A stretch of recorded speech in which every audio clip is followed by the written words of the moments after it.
মেয়েরা যারা মাথায় কাপড় দেয় না, বিশেষ করে মেয়েরা হিজাব যারা করে না, কিয়ামতের ময়দানে এই মেয়েদের এক একটা চুল এক একটা সাপ হয়ে তার শরীরে তার মাথায় দংশন করতে থাকবে। নাউজুবিল্লাহ।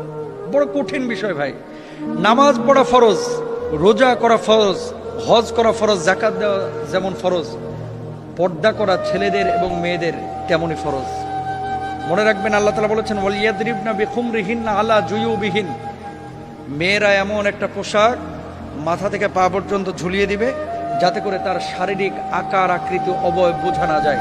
আজকে সামান্য একটু ফ্যাশন করার জন্য, নিজেকে জাহের করার জন্য, প্রেজেন্ট করার জন্য, মানুষের সামনে আমার সিল্কি চুলগুলোকে প্রকাশ করার জন্য আজকে আপনি যে পর্দার খেলাফ কাজটা করতেছেন, এই সিল্কি চুলগুলোই কিয়ামতের ময়দানে এক একটা ওই রাসেল ভাইপারের মতো আক্রমণাত্মক হয়ে যাবে।